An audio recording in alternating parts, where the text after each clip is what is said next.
Sweet. Uh, hey everyone. Uh, Today we are here with Tony Piccoli from ISD or Imminent Sonic Destruction. Tony, thank you for being here. Yeah, Uh, man. Greatly appreciate it. Big fan of the band since I saw you guys with Battlecross. It was a few years ago. I couldn't even tell you exactly when. Back in Yeah. the day. Um, so you guys are working on a new album.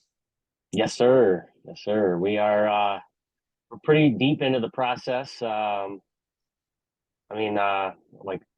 instruments recorded, that whole thing. And now we're looking to record all of our vocals. And that'll be a process, with all of our vocal harmonies and stuff. But yeah, we're making some really good progress. Probably the quickest we've ever made an album, to be honest with you.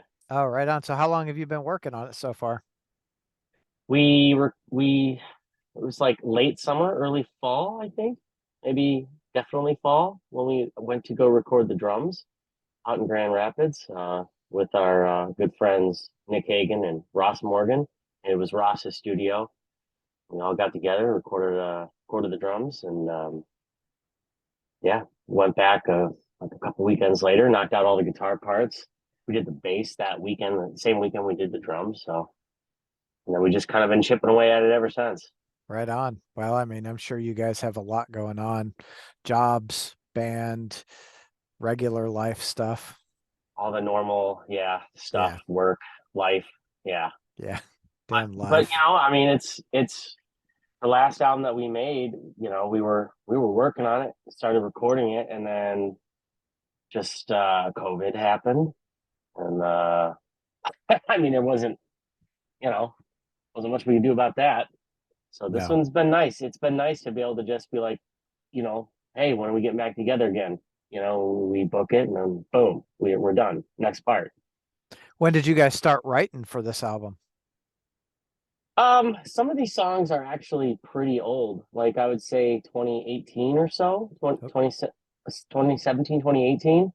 I It's a couple songs that I initially wrote that I didn't think were like ISD songs, but and I mean I completely skipped the whole album. Like that's how long I've been sitting on a handful of these songs, like three songs I think. But I brought them to the band, and we kind of made them sound more like ISD songs, which is cool. And then of course there's some newer stuff that I started writing probably about a year ago or so, and then Pete's got a couple that he brought to the table, and yeah, so really we really started working on this thing about a year ago, okay. just using songs that I wrote years ago. Yeah. Well, sometimes you need that, right? Some of that. As a, for a musician, I think you Right. guys are always going, right? It's like, oh, I got my Yes. guitar. Cool riff. Right. Or if it's not like I'm always riffing, or I'm at least always thinking about kind of like the next song or the next album, or like the next concept even, like what do I want to do next, that sort of thing. So So, do you guys like, I know the music is very, I'm gonna call it proggy. yeah, for sure Um, it is. it's there's definitely some Dream Theater elements in there that I catch. For sure. Man, God, that's a throwback, Dream Theater. Yeah. So what I I guess on that, who are some of the biggest influences for you as a musician? Me personally, I mean, my first love was Nirvana. I grew up as a kid in the '90s, and it was Nirvana and Green Day and Offspring, and then eventually Metallica, Alice in Chains. And then as I started learning guitar, I wanted to get like better at guitar, so I wanted to Mhm. learn how to play more difficult stuff. And that's where Metallica came in, and then that's when like I discovered Dream Theater, and then like Symphony X and stuff like that. But at that same time, I started to really get into like classic progressive rock bands like Genesis and Yes and King Crimson. So um, those are kind of all my influences. More modern influences, I would definitely say like Devin Townsend or Meshuggah. Mm. Um, Frank Zappa nowadays. I finally got into Frank Zappa, and Uh, although our music doesn't sound anything like what he's ever done, it's always, you always kind of think of it, yeah. But Well, Z Zappa, dude, he was like that dude was just constantly going. just an incredible talent's not even the right word, just like an incredible mind, I guess you could say. Just the things that he can come up with, and it's kind of sad knowing I would never be good enough to be in his band. But I could still appreciate the hell out of how incredible they were. Every iteration, every band member. So. Yeah. Yeah, like speaking of band members, right? Steve Vai, Mhm. the way he joined was just what a crazy story. Yeah, I was actually just telling Tony Asta that story last night. We were Oh, hanging out, and I was telling him like, dude, you don't know the Steve Vai Frank Zappa story, in the whole like Linda Ronstadt line. I That's thought great. no, we talked I think we talked about it when I talked with Finality. We talked about Frank Zappa and Steve Vai because uh we brought up Steve Vai's Hydra, Uh-huh. right? That and that guy, like the creativity that those two alone had, Yep. not even including everyone else, like that Right. is a lifetime's worth of music. They're both aliens, dude. I mean, there's just no other way to put it. I mean, not only do they have the physical ability to play the way that they play, but then like the mind and then the ability to make that happen. What was in their mind, they can make it happen. Yeah. Just that's that's some of my favorite stuff as far as music goes. Yeah, that's there was a period where I listened to a lot of like Miles Davis and John Coltrane and those guys too were I'm still a huge fan, right? Like Mhm. uh Coltrane had a song about his grandmother. I think I'm gonna say the name wrong, but I think it was like Naima or something. It's Okay. Naima. And that song, every time it comes on, I'm like, shut up, don't talk. This is like genius at work. I don't think I'm familiar with that. They say what NA what? IMA. I'm gonna look it up when we're done. Oh Yeah. yeah. Yeah. Like, the just the way all of them. That's why I like music, right? Oh yeah. The creativity that comes out Yeah. and it's across the board. The creativity to make the thing and then the ability to perform it Yeah. too. It's just like it's awesome. The gift of music, man. It's incredible. Yeah, I was kind of bummed. Dion came to see you guys in Yeah. Cleveland. I was in Detroit at a show that night. Oh man. Yeah. I was like, hey, Dion, you want to come? He's like, no, I'm going to see ISD. I'm like, ah, damn. That's all right. It was Uh, cool to see him, man. I hadn't seen him in a while, him and yeah, Michelle. So it was cool to see those guys. for sure. Yeah, it seems like they're doing good. I think we're going to go do the Headbangers Boat in October. Yeah, he was saying they got like tickets or whatever to go on that thing. And I was telling him like prepare for an awesome time. I've done the music cruise thing once, and it was Mike Portnoy's Progressive Nation at Sea, they called it, Yeah. and like every prog rock, prog metal band like ever played the damn thing, and it was like 3 days of being in tropical weather, sitting by a pool, and then going to see amazing musicians play. It was Yeah. amazing. It's like, I think that's what they call heaven. Yeah, pretty much. Yeah. Yeah, something like that. That's pretty dope. So you guys started, I think, in '07, right? That's right. Yeah, we were called Mellotron.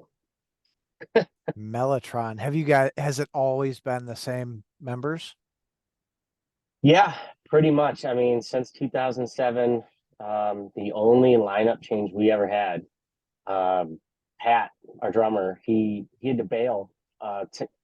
He had some stuff going on, some personal stuff. And he's like, and he quit music for like 4 months, 5 months, or something like that.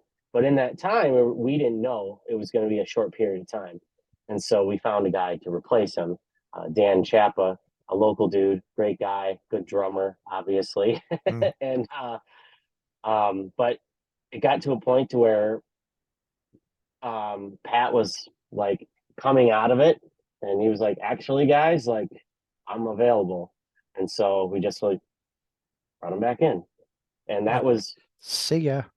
yeah, yeah, and and actually Dan knew Pat very well. The two of them have known each other for a long time, and so it was even Dan said something along the lines of like, I think Pat's looking to get back into it, so I think you guys should bring him on board.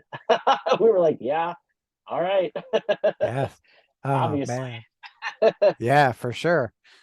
Well, that's cool. And I think when you're transitioning members to have those two who are transitioning as friends, I, Yeah, th that's a real it's a unique. it's unique because it's no one's gonna get butt hurt. You know what I mean? It's just it was I think in this particular situation where maybe Dan, although like loves us and loves playing the music, was just kind of time wise a little overwhelmed because we were looking to get busy as soon as possible. We had like an out of town show in the works and a local show coming that we were rehearsing for, and it was just kind of like Pat started to become available again, and it was just like, guys, like I don't know if I can do this, and that's how we got Pat back in the band after a few months off. Right on. Yeah, So the new album, is it going to be number 5? it's gonna be four, Okay. our fourth one, Fourth. which is crazy. Well, we have a live album. You're right. You're right. Yeah. We have a live album. Fourth studio album, fifth album total. Six if you want to count our Mellotron EP Okay. from when we recorded that, which was 2010, maybe. That was a while ago. That's a long time ago. Yeah. That was a whole kid ago. Literally. Yeah. Yeah. I mean, Pat's kids, they were, and same with Pete. They're both their kids were like little, and now they're graduating high school. And actually, Pat's son he's an electrical apprentice with me at my day job. So Right on. yeah, it's kind of wild how much time has passed. Although it seems like it's flown. So It always does, right? yeah, That old, the age-old adage, time flies when you're having fun. and I'm having a blast. Yeah. I'm just having a good time. Well, you can tell it. I've probably seen you guys only like 2 or 3 times, Hmm. but you enjoy yourself. You get off stage, you're happy, a little tired, but you're Sure.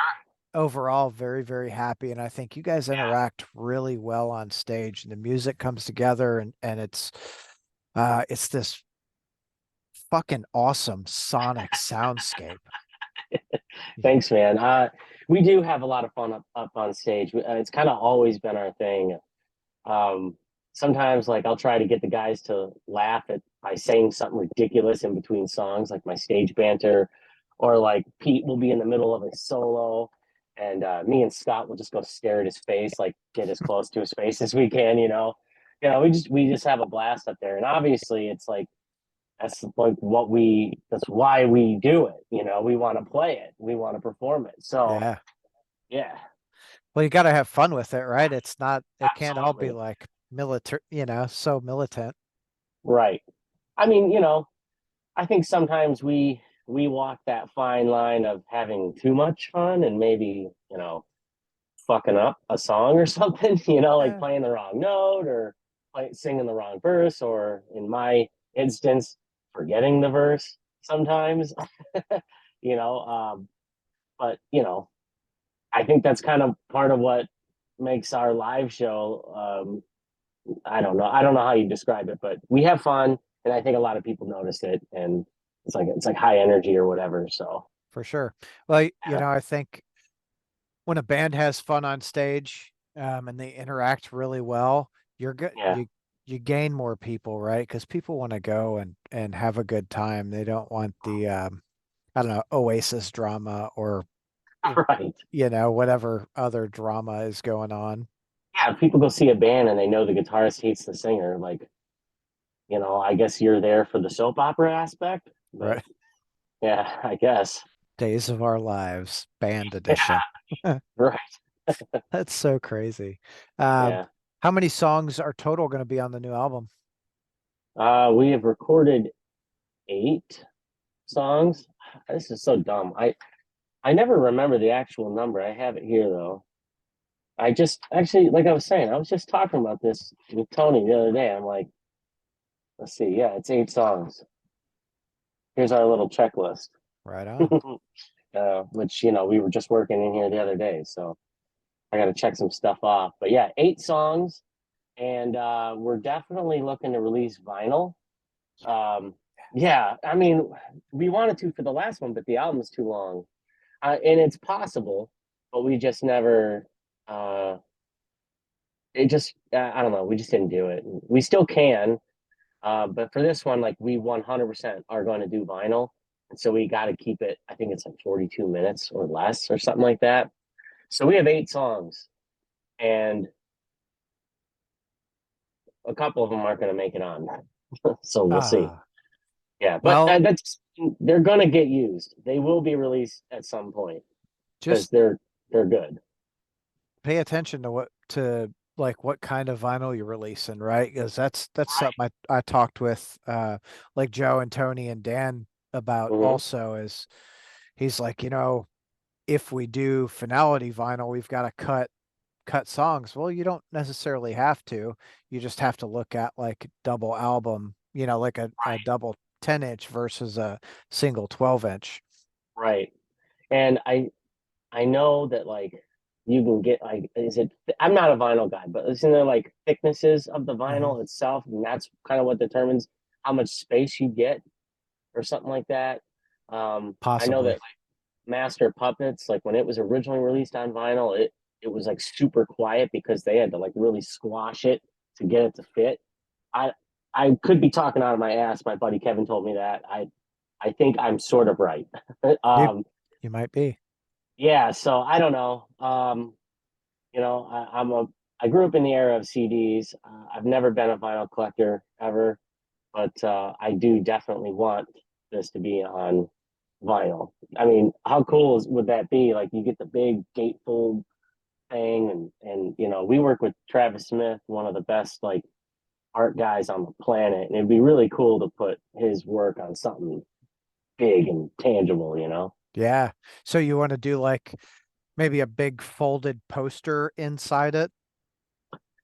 Shit, maybe. I mean, we haven't even made it that far yet. We're kind of at the basic art concept stage still, so that'd be cool, something like that. I mean, it just kind of depends on what we can afford and what our resources are going to be at the time that we go to put this thing out, and so we'll see. I mean, I definitely want to try to do something special because, I mean, everything that we've done in the past has always been like a digipack, and we've always just tried to kept it really simple, but I think it'd be kind of cool to do something unique, or something different, maybe even if it's just different for us. Yeah. Well, that was one of the reasons um I got into vinyl was you'd get the inserts, Hmm. all the lyrics, sometimes they just have this amazing artwork and you're like, man, I'm a Nirvana guy also. Um Bleach. I had a Yeah. buddy. So I used to live in Wayne. Had a buddy, his name was Dean Battles, Hmm. big metalhead. My dad used to do leather for him. So he turned me on to like Iron Maiden and what Yeah. have you. And I'm like, yeah, this is so cool. As I got older, God, I was probably 12, 13. Yeah. Bleach came out. And I ran into him one day in the street and he's like, hey, I got this tape at the house. I think you'll like it. I don't like it. I'm like, okay. Yeah, let's check it out. Yeah, Yeah. let's go. And I fell in love with it. And all my friends at the time, I wore that thing out. They're all like, that sucks. Oh my God, I can't believe you listen to that. Wow. And then Nevermind comes out and they're like, this is the best band ever. And I'm like, oh, come on, dude. Like you're like I was on them before you Yeah, even knew who they were. right. I'm like, get with the times. You guys are so behind the times. Oh shit. Did you happen to see them? I mean, I know you were young, but did you happen to see them at No, the Blind Pig when they played there? I did Yeah, not. yeah. I would have That would have liked been to. wild. Oh, that would have been Uh, dope. yeah, I mean they were touring the country on Bleach and they played the freaking Blind Pig. How cool is that? Yeah. Yeah. Yeah. I feel like someone told me they did an in-store at Rock of Ages, but I don't think that's true.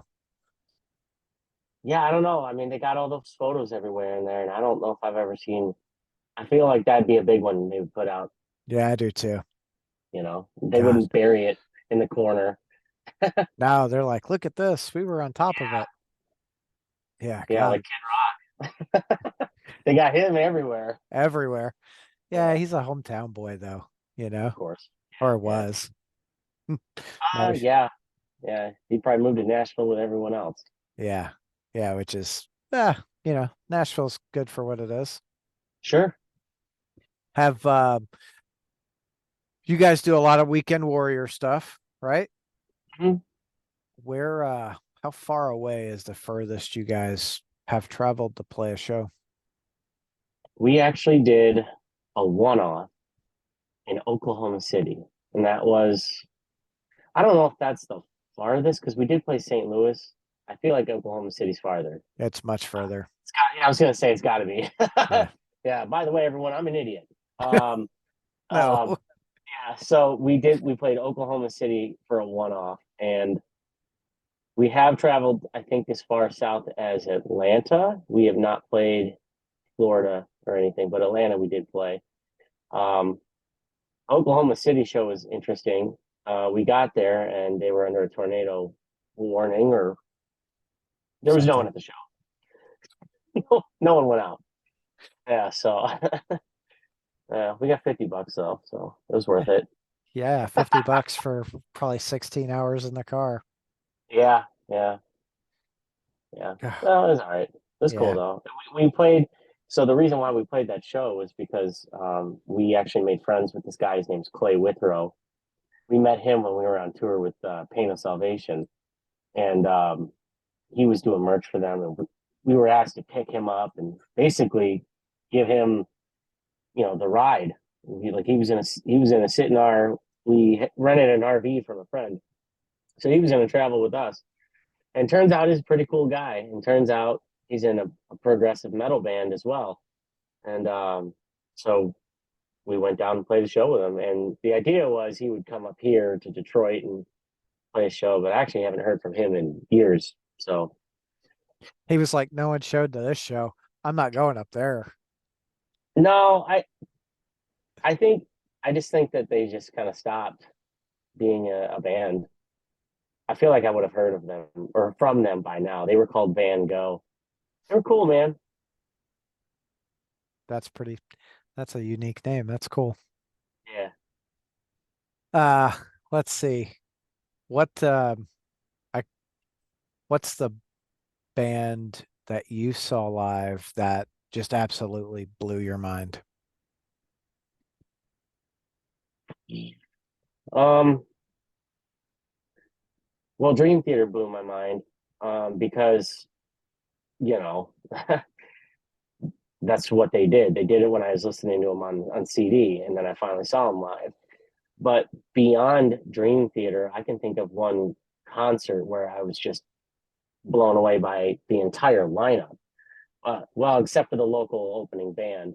So the lineup was Dream Theater headlining, Spock's Beard opening for them, Tiles opening for them. That's the band that they're local to Michigan, but they've toured Europe and all that and across the United States. Pat De Leon, our drummer, was in that band at the time that I was seeing this concert. So it's Dream Theater, Spock's Beard, Tiles, and then a very shitty local opener called. Well, I'm not. I don't want to put them out on blast, but they're not a shitty band, but they were not a good fit for that lineup because we're talking about prog rock, prog metal, and it was a summer evening.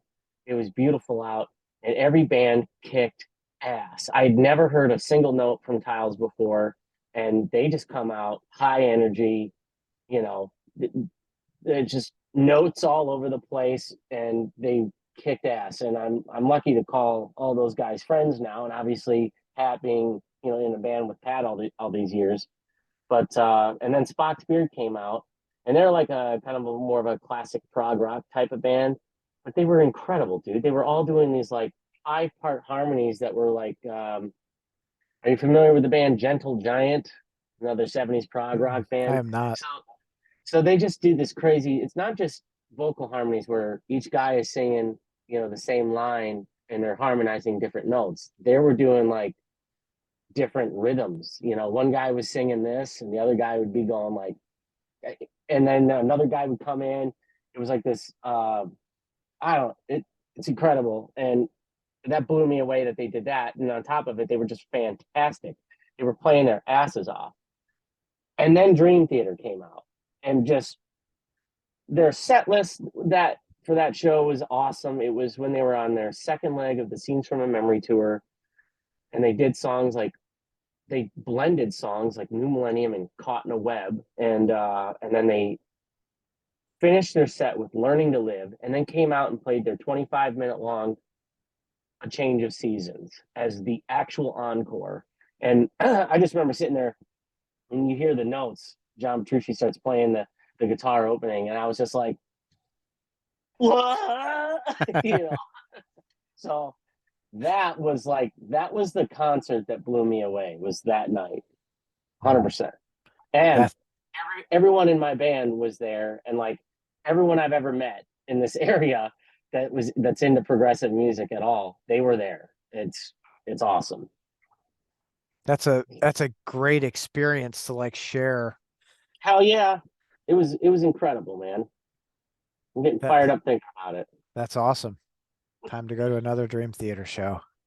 Yeah. Hey, Mike Portnoy's back in the band, dude. I know. And Yeah. so we're gonna talk about being an idiot for a second. I saw it and I posted it and I was like, oh man, that's so cool. And someone commented, Tim Smith, I think, commented and said something, and I said, oh man, Portnoy is awesome. And he's like, who's Dave? And I'm like, oh man, Yeah, Barstool Sports. yeah, everyone Yeah. knows, one bite, everyone knows the rules. Like, Proceeds to take 8 bites. right? Yeah. Uh, That's awesome. it's best pizza I ever had. It's a 3.2. Like, No what? shit. Damn, dude. That's That, awesome. that dude cracks me up. I was just like, yeah, that forget I said that. You guys, I didn't even delete it because it's like, look at me, Yeah. I'm an idiot. Yeah. Well, mistakes happen. Yeah. So I'm super glad that Mike's back with the band. Like that was, I don't know, I guess it was around Pull Me Under when I found out about them. Yeah, I mean that was kind of when a lot of people found out about them. Their first album, it was on a smaller label and stuff, and then they, were looking for a singer. They almost didn't have a singer, and they were just going to release what was Images and Words. They were going to release it as like an instrumental album, but then they finally got in contact with James LaBrie, and that's how that thing came together. So Oh, that's took over the world for a minute. yeah, that's cool. It wouldn't have did what it did without a Hell no. vocalist. Hell no. Uh, where our No. pop culture is so like I gotta have, guitar, bass, drums, some Mhm. keys, and a vocalist. Absolutely, especially vocalists, especially here. We Yeah, need we need our vocal melodies, and we want to sing along to it. So that's true. Uh, I found out about a band today. I was listening to The Absence on Spotify, and this band In Mourning popped up. Man, they are flipping. I think you'd like them. They're really awesome. what are they like? Um, I've seen the name before. yeah, they're a little proggy, a little metally. They've got some real gruff vocals, but some real complex instrumentation. Okay. Um, When you and it's when you say gruff vocals, what do you mean? Like death metal stuff? Yeah, Oh, okay, that's cool. yeah.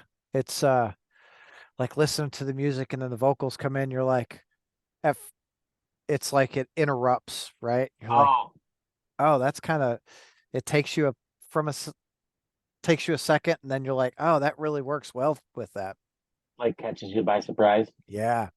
Yeah, Um, and morning is Mourning. got it. I wrote that down. Right. I got it right. Good job. Yeah, See, you're smart. yeah, real smart.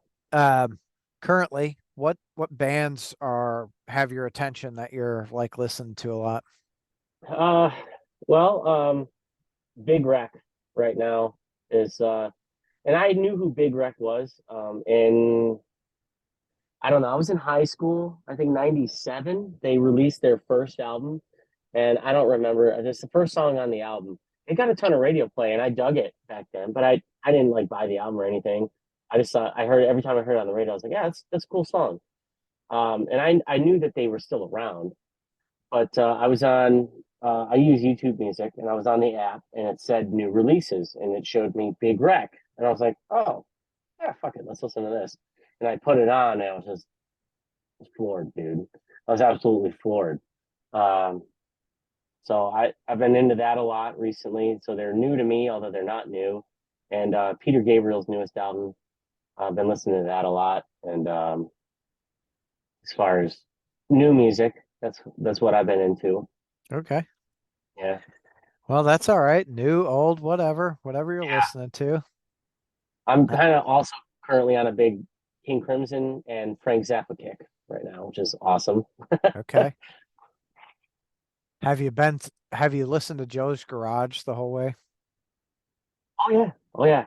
That actually was like I had Chic Your Booty, and I had like a greatest hits, like a mix, a compilation or whatever. And I liked both. I did like Chic Your Booty. I would listen to it occasionally. I loved the song Yo Mama. That was like the big. That's what sold me on Zappa was that song. But then I streamed Joe's Garage. I was like working. I was doing.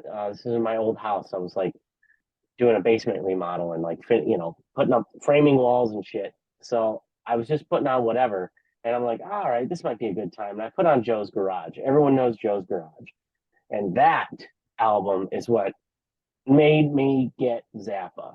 Finally, fully understand what we're dealing with here, and then it just kind of exploded. I think my drummer Pat, I think he lent me or showed me live in New York from 1974 the song "Titties and Beer." Mm, And I was just like, that was it. I fell in love, man. Like now I have a ton of CDs and listen to them pretty regularly. yeah, don't become a vinyl collector, dude. You'll, Too much money. uh, yeah.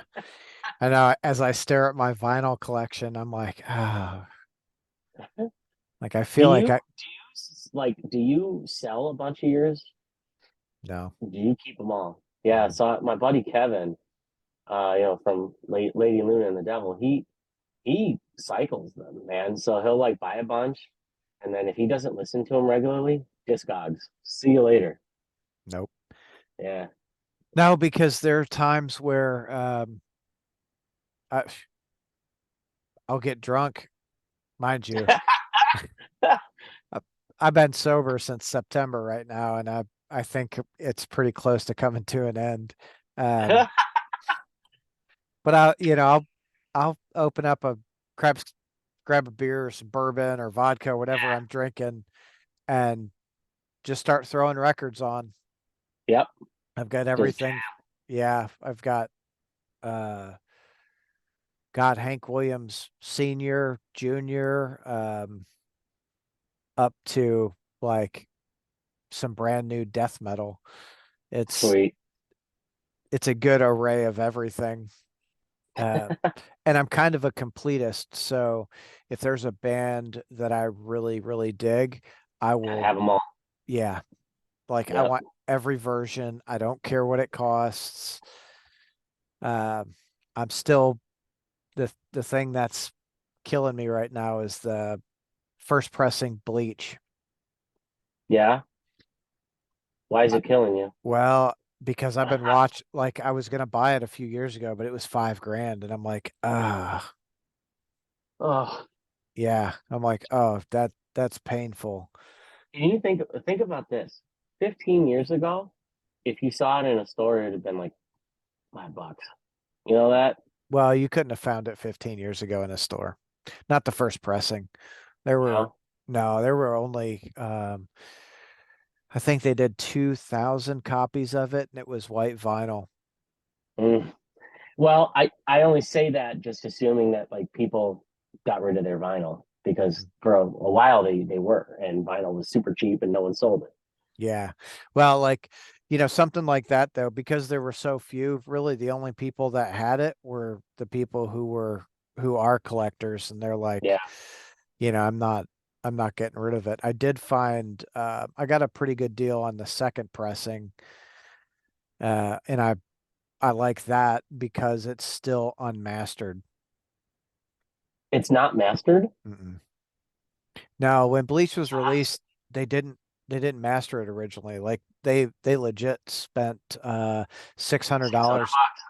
Yeah. and you heard all the feedback, all the bullshit, Yeah. um, and released it. It wasn't until I want to say about the time Nevermind came out that they went back and remastered it. No kidding. Yeah, So is my CD mastered then? probably because I assume you bought it in the last 20 or 30 years. Yeah, I bought it when I was a kid. I Yeah. was like, I kind of want to go to my CD rack and pull it out and take a look. I'll Yeah. wait though. Yeah. I'll probably No. end up putting it on now that we brought it up. Oh yeah. I know. Me too. I'm like, no, we're talking about Nirvana. I'm like, okay, I gotta listen to some Nirvana before bed. Yeah. Um, and they were, that band is another one, right? They really they interrupted what was, I don't know why that's my word tonight. Um, That's right. they really interrupted what the mainstream was. Mm-hmm. People didn't know what to think, and they were anti-prog. Oh, big time. They didn't like heavy metal either. Mm-mm. Um, I've got old school metalhead friends that like hate Nirvana because Nirvana marked the end of the metal era. Whether or not it's hair metal, it still put an end to it, which is Yeah. fine with me. Yeah. I was never a hair metal guy. I did. I've always dug it all, but I don't think they really put an end to it. It didn't top the charts anymore, right? No. Well, no, the kids like Nirvana, the kids like Soundgarden and Pearl Jam. I mean, that was an era, obviously, when if MTV was going to put it out, that's what everyone was into now. Yeah. Yeah, that's the truth. Well, it was, I guess we learned it from there, but you do the same thing with social media, just shove it down their throat, and Yep, whether you like it at first or not, you'll that's what eventually like that's it. that's what's coming. Yeah. I Yeah. I've got a buddy of mine just posted a picture today of cover of There's Nothing Left to Lose. It's like a poster from Foo Fighters. And he was working at a record store here, and Foo Fighters came in and did an in-store, and Dave signed the poster to the metal god Brian, you know, Dave. And That's awesome. I was like, that's cool. That's Um, great. Funny little stories. Yeah. Uh, what musician have you met that you're like, man, that was the best experience of my life? Um, well, there's two eras of me meeting musicians. There's the fan era, and then there's the I got to meet them because I'm on tour or whatever, and so I will say, well, I guess they were always. I've never had a bad experience.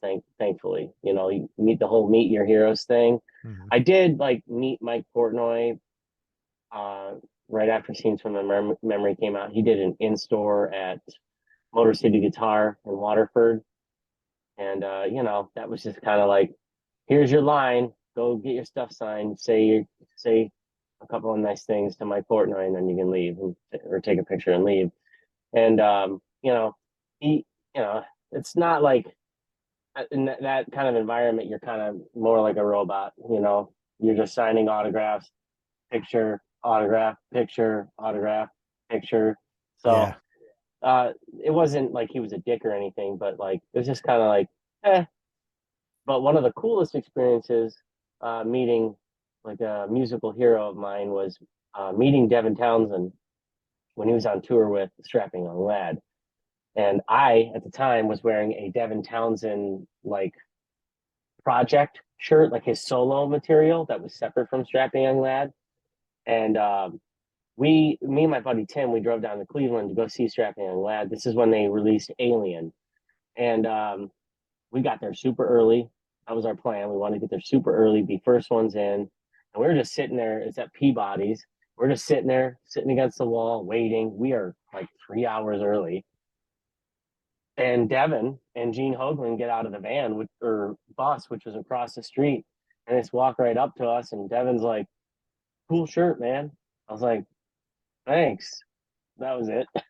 That was it. It was cool, man. We were just hanging out, and I don't know. What sucks is I left that shirt at the hotel, so I Ah, lost that damn. shirt. I know. I was really kind of bummed out. Well, No, I'm sure you could go find one on eBay or something. probably, but Yeah. Yeah, it's not the same shirt. Doesn't have that same memory. nah, that's okay though. Gene's always so I've met Gene twice and he's always super, super nice. He's a tall son of a bitch. Yeah. Yeah. Yeah. Um we we were where were we at? Cincinnati. We were seeing Testament, Sepultura, Sweet. and Wow. Prong. And Wow. we What a lineup. oh, it was a really cool lineup. Back in 2017, I took my daughter who was 10 or she was probably 10 at the time. Wow. Is And that at Bogarts? yeah, Sweet. we were out back waiting. I had a buddy working on the crew. So it was like, hey, we're gonna come hang out, whatever. And so we're hanging out back waiting for everyone just to come out. And here comes Gene. And I'm like, he sat there and like talked for a little bit. I'm like, God, this is so cool. He took a picture with my daughter and he's Sweet. like, you want one? I'm like, no, I really want her to have the picture because right now she thinks this sucks. When she gets older, she's gonna be like, this is so cool. I met freaking Gene Hoglan. Yeah, yeah. So she met Gene Hoglan. Well, we all met Gene Hoglan and Chuck Billy that day, and then we went across to there was a like a pizza and beer place right across the way. Hmm. Went over there, and Paulo and Eloy from Sepultura came walking in, and I was like, "Holy shit!" Like, I kind of don't want to go bother them, so I told the server, I was like, "Hey, will you send them whatever beer they're drinking? Send them, right? I'm gonna buy them a beer." And she's like, "Oh, that's cool." Like, I don't know who they are, but that's nice. And then after they got their beers, I went up and went over and I was just like, hey, thanks. You guys are Yeah. so nice. It's like dig the music, really enjoy. And Eloy's like Yeah, he's a monster. dude, he is a beast on the kit. Yep. Uh, and they took photos too, which was really cool. That's awesome. So that was a cool experience. Yeah. Hell yeah. Uh, I like it when they're all like, yeah, that's cool. Like, let's talk. I don't care. Yeah. Yeah. I think when you're kind of into the bands that we're into, they're not playing arenas every night. Or sometimes they'll get on a package or something where maybe they are, but like for the most part, they're playing like theaters or large music halls or something, or even concert clubs. And I think at that point you're still kind of maybe, well, I don't want to like paint with a broad brush here, but I think they're very grateful in general for the most part, Yeah. when they're not so huge. And even when they are huge, I'm sure they're grateful, but it's easier when they're playing in smaller places and you can see them around their bus or you see them out at a restaurant or whatever, and like that's cool, man. I know if it were me and like I go to the pub for dinner across the street from the venue, and like if someone were to recognize me or something, of course we're nobody in the grand scheme, but like I can tell you right now, if someone's like, oh man, I love the song Always Set, what an album or whatever, it's so cool, and shake hands, and like that would be awesome for me. That'd be awesome. So I can't imagine that would change anytime soon if I were to be on the level of fucking Sepultura and Testament. Right. Well, and that's, you know, I think a lot of bands, if you're gonna have the longevity, you have to have that appreciation, right? If you don't, you're gonna one get burnt out, like God, don't talk to me. Yeah, And it's gonna come through on the music, or even if it doesn't come through on the music, maybe on the live performance. yeah. Yeah, that was I think the cool thing. I saw Slayer, I don't know, 5 or 6 times on their like 10 years of final tour. Yeah, yeah, And every time at the end of the night, Tom was just like, I just want to stay here and take this in. yeah, He'd be up there for a few minutes, just like, thank you. And yeah. I mean, even James Hetfield did that at Ford Field. He made sure to. I think there was a couple instances where he just said, we are so happy to still be doing this. We don't take this for granted. And I was just like, yeah, that's awesome, man. yeah, That's so cool. And that they're would have, huge. oh yeah, I'd have really liked to be at that show. I was gonna do Detroit and St. Louis Yeah, for the Metallica shows, and I got some other things in the works, and that didn't pan out. But yeah. It was my first time seeing Metallica, even though I've been a fan of theirs since I was, a young teenager. And it was incredible. It was life changing and it was awesome, man. They opened with Creeping Death. oh you know? Yeah, yeah, it was awesome. was that Pantera night?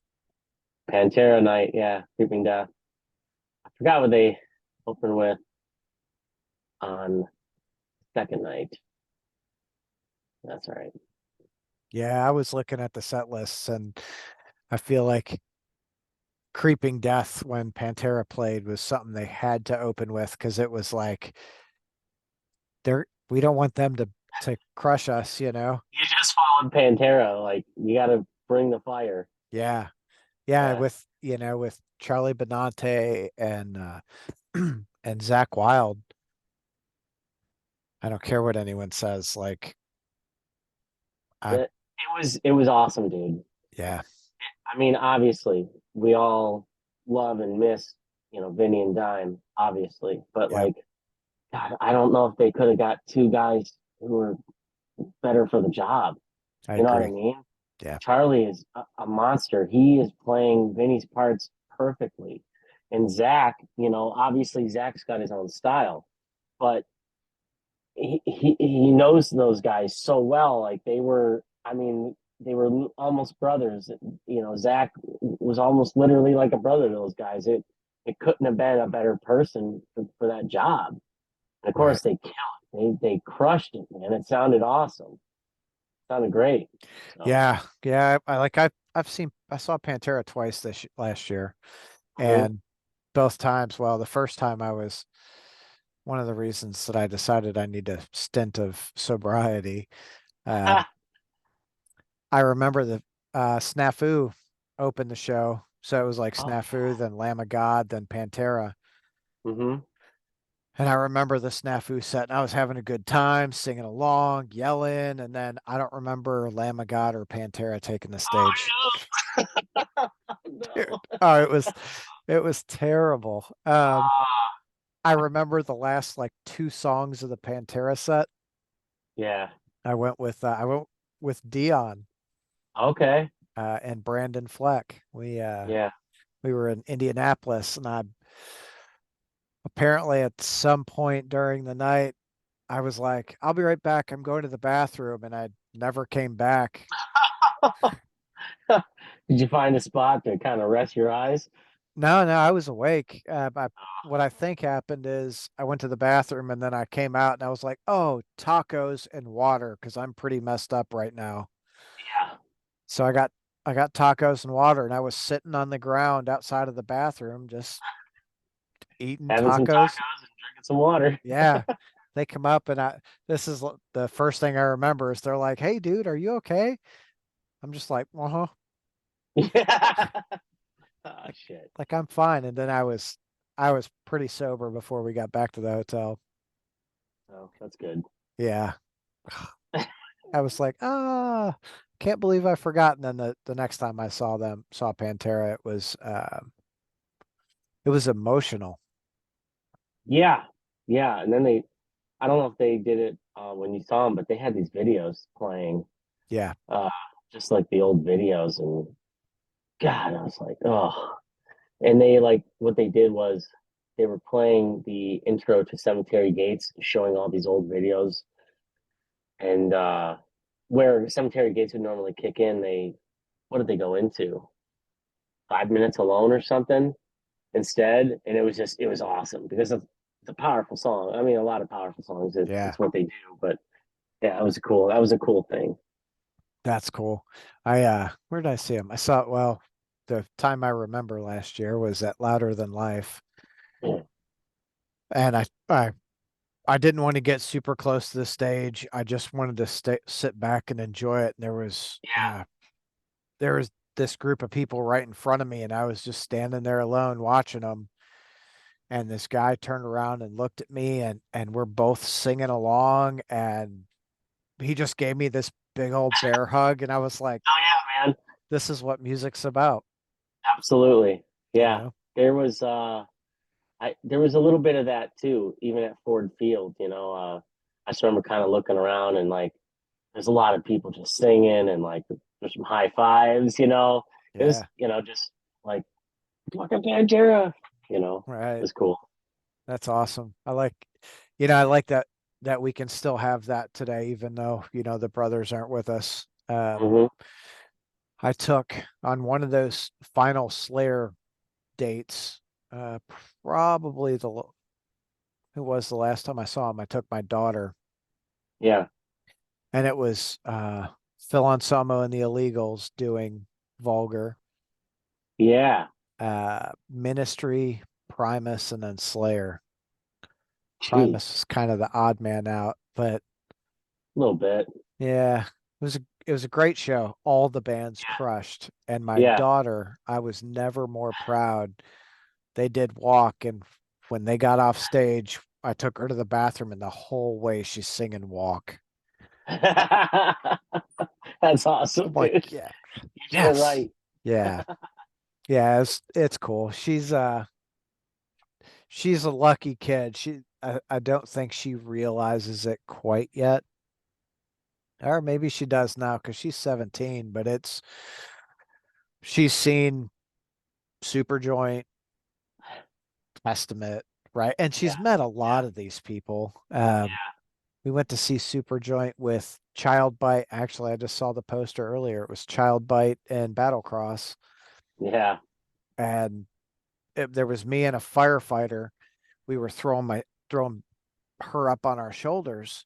Well, yeah. I throw up on mine, and security come over and be like, "She can't be on your shoulders." Okay, I'd set her down. She'd go over to him. He'd throw her on her shoulders, and Jimmy, Jimmy Bauer, while while he was playing, she's on her shoulders. He reaches out and gives her some knuckles. We took a picture, and That's awesome. I'm like, "Kid, you don't even know how cool that is." Yeah, that's pretty freaking You cool, know, man. ah, that's the beauty of live music. Hell yeah. We should get some ISD Christmas shows going on since we don't have Battlecross. I mean, that could be a lot of fun. You know, do something a little out of the ordinary for the set. Get a bunch of great bands on board. Just have a party. Yeah, big, Get big. Santa there. Yeah. Oh, I know a good Santa too. Do you? Who? I Huron? do. Dude, that would be awesome. Come on, Huron. Yeah, come on, do it, Huron. Ho ho Uh, ho. there's actually a guy here. I'll send you a picture later. He calls himself my local Santa. Yeah, Dude, he is probably one of the best Santas I've ever seen. Just that's cool. wild. Yeah. That's is he, so it's like, the real beard and hair He's and everything, and yeah, yeah, he's with legit. round circular glasses, Mm, I have to think. I feel like yeah, probably, or at least he's got some prop ones anyway. yeah, That's yeah. funny. It's and he does like he is all out in the Christmas season. He is Santa. Like I feel like he wakes up in the morning going ho ho ho. Checks his list. Yeah, Yeah, checks it twice. Yeah, I got you. yeah. Um, yeah, he's good. So what what does the band have planned this year aside from finishing and releasing the album? Well, right now, nothing really concrete. We've been talking to some friends of ours in the band Illusion of Fate. They're a black metal band based out of Wisconsin, but their drummer, Austin, Austin is from Vicker. Austin Vickers. Yes, he's from here. I've known him for years. Um, we were actually going to try to get on. They were going to do a little regional run, and we were going to try to get on it, but we weren't able to. But they are going to do a show at the Sanctuary in April, and there's talks that we might play that show with them. It's not confirmed yet, but I mean, we're like ready to do it. Other than that, we don't have anything else planned because we're just trying to get this album done. And I mean, not that we are incapable of playing a show while in recording mode, but we got some pretty, we want to get represented by a label, like a decent label. We're trying to really get back fully into the machine, get on tour, get on a package, play some festivals, and all this stuff. It's stuff that we're capable of doing, and really maybe should have tried harder with the last album. But shit, it had already been 6 years since our last album, since the album before that, since Triumphia came out. And so when we were releasing the Song Always Set, I had a couple conversations going with a couple of smaller labels, but they it turns out they weren't interested. And I think now that it's only been a couple years since our last album came out, and we're very clearly active, I think we're gonna have a lot better luck getting getting signed to a label that or getting signed with a booking agent or a manager, whatever the case might be. That's basically our next goal, is to find a way to get some really good representation and get out there much more often, and actually attempt to build this thing up in a way to where we could do it for a living. That's the goal. So that's what we're working on. Okay. And we're all old as fuck. I'm the youngest one at 41 years old. So we understand, you know, we got some challenges ahead of us, but it doesn't mean it's impossible, and it's going to happen. And whichever label decides to sign us, they're gonna find out that it's gonna fucking pay off. You know. Well, I'm a little jaded. I'm really not big on labels. I I think, understand that you know, completely. from a band's perspective, there are there's there are ways to go about it where you can put your own stuff out, you can Mm-hmm. get your you you can get PR, you can do everything and And we've got PR. Like we've got a guy that does PR. We don't really have a manager. It's really just kind of me, but you know, it's it's a there, and I know where you're going with what you're saying, and I don't disagree at all. I think it's just at this point we know our music is good enough for the right person. If the right person hears it, and yes, the labels, they want to make their money, and that affects us directly because they're going to take it from us, understandably. But we're looking for the right match too. Like you got resources, as in you got booking agents that you work with that will take us on immediately and get us booked. You've got managers that can get us going. They can help us out. Like, I mean, obviously, a lot of this is on us to begin with. like a booking agent or a manager or whatever. This could all, if we can get that wrapped up before getting with the label, obviously that makes us look good. It's a fucking mess, and it's kind of what that's that's what we're going to tackle next. Obviously, we want to play shows. We'll always play shows or whatever. That's going to happen, and we'll try to book something ourselves. Maybe use a regional run or whatever. But like, we've been trying to do Sure. it ourselves, and I don't know. Maybe it's just time that we really try to get some representation. Yeah. I might suggest just starting with a booking agent, Hmm. find someone who's got some connections that, because I absolutely agree, the music is not just good enough, Hmm. right? I feel like it's better than just good enough. Um, Thank you. it's really just it's tremendous. Find you a booking agent that believes in you, right? Hmm. Um, call the Dream Theater, dude. Yeah, maybe. You Yeah, know, they're booking fucking arenas, but yeah, I well, would love to. whether they're booking arenas or not, get their booking agent. Maybe they can Yeah. get you on that out tour. But the, Whoa, the that'd be, oof, I would lose my mind, Tom. every It would night, make dude. you remember the Key and Peele skit where they talk about Liam Neeson? No, They go, oh well, it's hilarious. But basically, this would be my actual reaction if we got on tour with Dream Theater. I'd be like, oh no, no, no way. I would lose my fucking mind. that's awesome. Well, I mean, I think you're well on your way. You just got to keep plugging away at it. Yeah, you're right. You're right. There's a certain part of hustle that I think we just got to really attack it. Yeah. Uh, so 8 songs. You're thinking you're gonna have a couple of like not make the cut. Correct. Do you have plans to maybe release a single and use those as a B-side? Something like that, or maybe we do like a little EP a little later, maybe a year or so later. You do the EP, which has like a couple of live versions of some songs, and then the two previously unreleased songs. Some shit like that.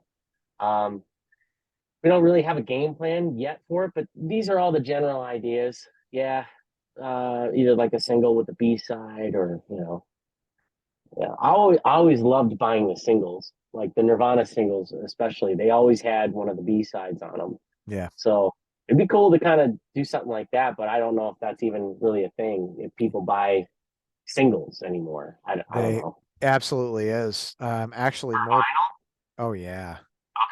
Yeah, All I've right. probably got 300 or 400 singles over there right now. Oh no shit. Yeah. Do they have like B sides on them? Yeah, they've all got a B-side, but it's not all like some of them were just released as singles. You won't find them anywhere else. Oh, okay. I've got I've heard a of bands doing that, like just yeah, releasing it on vinyl or whatever. I've got a Frank Zappa Don't Eat the Yellow Snow vinyl. That's awesome. Yeah, it's pretty cool. I've got a Ron Jeremy one too. Ron Jeremy? Yeah. Yeah. Why? I, Just to say you have it? yeah. Yeah, that's awesome. It was a record store day release and I was there. I think it was like $5 or $7. And I was like, yeah, I'll get it because it's Ron Jeremy. And Yeah. then all the shit came out where I think he's in a mental hospital right now. Really? Yeah. Oh, Yeah, he got arrested for sexual assault. Um, did not know that. yeah, he looked pretty bad the last photos I seen of him, but it was like, yeah, I don't know. Like, The hell of a living, I guess. well, when that's all you do, right? Like, wake up, have sex, Yeah. every day. What? Who am I porking tonight? Yeah. Who's my fluffer today? That's the question. Oh gosh. Oh, good times. Yeah. So, well, I was saying like a lot of bands, I've got a guy who manages, or a buddy of mine who manages some much bigger artists, more in like the pop world. Hmm. And that's what they do is they just release singles, single, single, single, single. And then after so many singles, they'll put an album out. I mean, we talking like big pop stars type stuff. Is that just what they do now? Uh, I mean, I don't know about like super, super big, but we're talking like they do $1 million signing bonuses and shit. I mean, yeah, I've heard that before that like the move is to just do singles. Um, and I've seen some bands do that and stuff, but like, dude, I don't know if I am. I mean, I don't mind releasing a single, sure, but there's gonna be an album because that's the art piece is the Yeah. album. It's a whole cohesive thing. Um, and I know my girl Taylor Swift, she still does albums. Check this out. You see it? Yeah, I do. Taylor Swift, dude. No, actually, these were bought as a joke, and I happen to just still have one. Whatever. I, you know, Yeah, I've got a lot of respect for her. tons Uh, of respect for her, dude. Like she's out there doing it. What was it? She was at Nissan Stadium in Mhm. Nashville Yeah. and they were trying to cancel the show and she was out there till what, 1 or 2 in the morning, pouring rain, like singing to Oh, the, yeah, okay. Well, like, good. Those people paid all that money. She's there. Let's just do it. Who y- cares? It's just water. yeah. Oh, That's awesome. I've got a lot of respect for any artist who's gonna, do that to please the fans. And then Mhm. right aside from that, what was one of the last shows she did on this big tour? She donated to some food pantry and Mhm.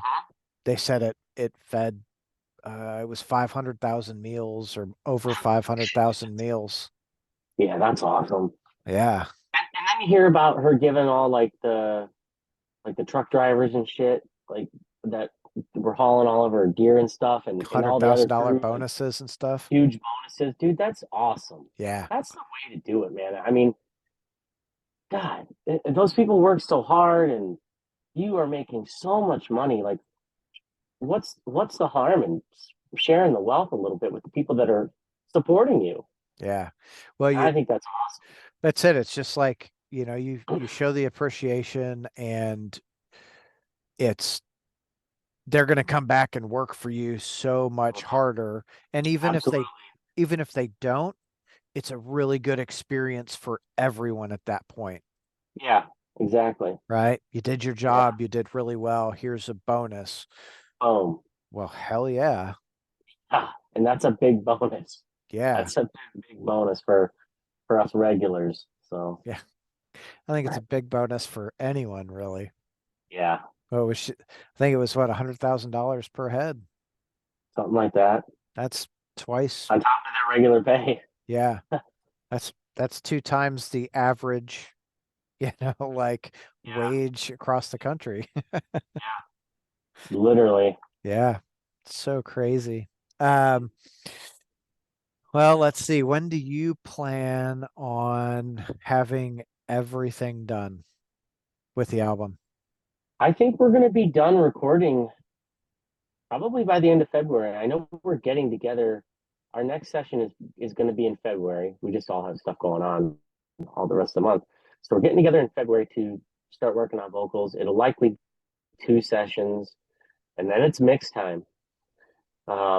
So I mean, we could have a recorded, finished product, mixed, mastered, and everything. Probably shit end of spring. I would say it would be ready. I don't know if when we're releasing it though, because like of all the other stuff that I was talking about earlier. Um, but we'll be ready to go pretty quickly here. I would imagine. Hell yeah. That's cool. Gosh, you're only a couple of Hell months yeah, away. it's crazy. It's crazy. It is. I mean, we used to be everything was a snail's pace for us. So before, um, not this one, and I love it. Well, you know, you have to have a balance, right? Sometimes you're like, Absolutely. we're ready to go. And sometimes you're like, okay, we got to stand back and really hone it in a little better. Who Keith Wampler from the Convalescence was just talking, he's typically they've been pretty ready when they go in the studio, and they go in the studio and they knock it out pretty quick. And Yeah. the I don't remember who the last person that produced was, but the last person that produced, he said they went in there thinking they were ready, and dude kind of tore some things apart and gave them some ideas, and they're like, man, it took us a lot longer, but we are so much more pleased with the product. Is that their most recent album? Yeah. I'll check it Harvester out. of Flesh and Blood, or Flesh and Bone. That's pretty metal. Yeah. Yeah. Um, he's a good dude, super nice. So is your next show is in April, is that right? Yeah, not confirmed yet, but yeah, we're Not looking at the Sanctuary in Hamtramck. I want to say it's going to be the 21st. I don't remember off the top of my head. Um, we'll see. okay. Well, I'd love to see you guys out playing some more. Yeah, no, we're wanting to for sure. I know that like Pat especially if we don't have a show or something coming up, he'll get like really like, come on, what are we doing? We got to book a show. Which Hell yeah. I agree. But yeah, right now it's just we're just in album recording mode and just haven't tried to book anything yet. So We'll try and I'll try and hook you up with some people down here. I'm Try in. We're down. try and get you guys down here with Finality. I think that'd be a really cool little weekend run for you guys. We would love it. I mean, we love those guys. Obviously, Tony's like one of my best friends at this point, and Joe is obviously just a great dude. I've known him for years now, and Dan, shit, I've known Dan since his As They Sleep days. So it's just really cool to work with those guys. Oh, and fucking Mike, dude. Mellotron played his like 30th birthday show forever ago at the Token. Forever ago. I think the pole was still there. Oh, that's So I mean, funny. I've known those guys forever. We've all known those guys forever, and I would love to do that. It'd be incredible. Yeah. Well, we'll probably I'm not gonna say it on the recording, but we'll We'll I've talk off air. yeah, we've I've got a plan. Um, all right, I think I want to check my notes because I was doing some research trying to make sure I knew what the hell I was talking about. Yeah, When did you record live at the Token? it was originally recorded in 2015 when we were on tour with Fates Warning, and yeah, that show was like in the middle of the tour, and we knew there was going to be a lot of people there, and we knew a lot of our people were going to be there. So I had Nick Hagan, who did our last album, is doing our current one. I had him bring his computer, and he hooked right into the board and fired up Pro Tools and recorded it. Um, he worked on it then, and but we just never really did anything with it. And I remembered that he had it, and I was like, dude, can you work on it again? And we want to put it out. And that's how it finally happened. 7 years later, after recording it. At least it got released. Hell yeah, man. That's awesome. Um, do you? I don't remember what I was gonna say. I've been going since I've been going since 4 o'clock this morning. I'm like, That's when I went to bed, man. yeah. Which I don't do very often, but yeah, Tony was over and we were watching football and had a couple beers and we're talking about life and then had a couple more beers and we were listening to heavy metal very loudly in my living room till 4 a.m. All right. That's a good time. Yeah. What album, like, what heavy metal did you listen to last night? Fear Factory, Testament, Slayer. I put on some Dream Theater for them. Some Primus. all kinds of stuff. Dio, Black Sabbath, some Deep Purple, Snot. Yeah, Ooh, kind of listen to a lot of stuff. Yeah. I'm, Snot. I just got a, who was it? Joshua Toomey had an interview with one of the guys from Snot, and I was like, "Ooh, I'm gonna go back and listen to that." Man, that was such a crazy like. Yeah, they were crazy, dude. Lynn Straight, right? Yep, Yeah, he was wild. yeah. They said what I think one of the stories was he always like had this little 38 that he carried inside this tackle box that Yeah. had a bunch of different drugs in it. Like, Jeez. I mean, I say that I probably get it wrong, but whatever. Uh, Wild. Yeah. All right, Tony, I'm not going to keep you. It's honestly dinner time for me. Um, Okay, cool, man. my cat's over here like, feed me, Seymour. Uh, so I greatly appreciate you, Yeah. taking time out of your Sunday to hang out and chat with me about the band and what the future holds. And I'm looking forward to seeing you guys play some national and international shows. Thank you, bro. I appreciate that. I appreciate you having me on and, you know, all the compliments and just being a cool dude. So thanks, man. I For appreciate it sure. a lot. Thanks, dude. I appreciate that. Well, have a great night. You guys all go check out Imminent Sonic Destruction. They're fucking fantastic. You will not be disappointed. Thanks, bro. Cool. See you, dude.